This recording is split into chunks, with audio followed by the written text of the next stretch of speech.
બધાને જય માતાજી. આજ તો છે ને કારખાને થયા ને પાછી થવા મળી તૈયાર ને અમે જો બધા જાતા થા ને ત્યાં અમારા સુરતનું ટ્રાફિક જો અને પછી અમે બધા જો ભાગ્યા મેલડીમાના મંદિરે.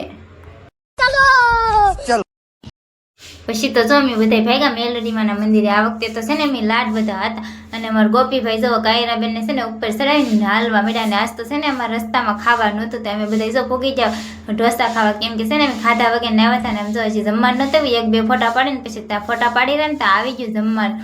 આમ જો બધા જમવા બેસી જાય ને અમારે કાયરા હંધાઈને પહેલાં ખાવાનું શરૂ કરી દીધું. પછી અમે બધા છે ને મને છે ને બહુ ભૂખ લાગી હતી, ખાવાની બોલાવી દીધી ઝપટ, કેમ કે હાલી હાલીને થાકી જાય કે નહીં ત્યાં ભૂખ તો લાગી જ જાય. તો પછી અમે બધા જો ખાવાનું કરી દીધું શરૂ.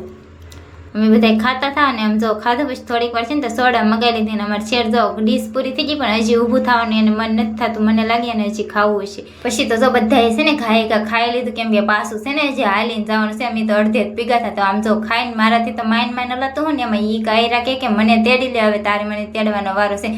બધા થાકી જાય કે નહીં પછી મેં એને તેડી લીધી. તા તો જો અમે પૂગી ગયા મંદિરે ના જમણવારનું કામ શરૂ હતું. પછી અમે બધા છે ને કરી લીધા દર્શન. અમે છે ને અઠવાડિયામાં એક વાર તો આવી ત્યાં સુરતના સીમાડે બેઠેલા નેરવાળા મેલડીમાં છે. પછી તો જો અમે બધા ભાગ્યા ઘેરે ઇકોમાં બેહીને, કેમ કે થાકી જાય કાંઈ હાલીને તો પાછું ન જોઈએ. આમ તો બધા હે ને હાવ થાકી જાય ને તો આમ તો ઇકોમાં હે ને બધા સુઈ જાય. બોલો ઘેર આવે ને તા તો મને લાગે બધા એક ઊંઘ પૂરી કરી લેવું. બધાની છે ને ટાટા બાય બાય. ફરી મળીએ નવા બ્લોગમાં. જો તમને મારો વિડીયો ગમ્યો હોય તો લાઈક શેર ને સબસ્ક્રાઈબ કરી નાખજો.